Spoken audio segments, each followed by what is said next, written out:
Halo, selamat sore saudara. Anda menyaksikan program berita Kompas Petang Spesial.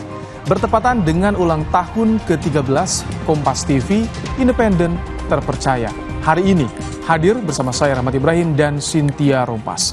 Informasi pertama akan disampaikan Cynthia, silakan.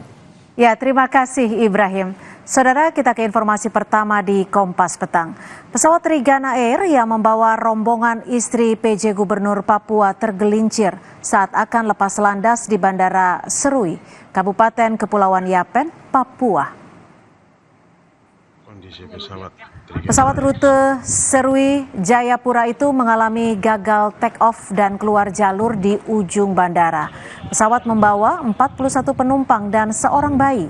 Di antara penumpang terdapat rombongan istri PJ Gubernur Papua. Semua penumpang selamat. Sejumlah penumpang yang menderita luka telah ditangani tim medis, sementara badan pesawat masih berada di lokasi kecelakaan.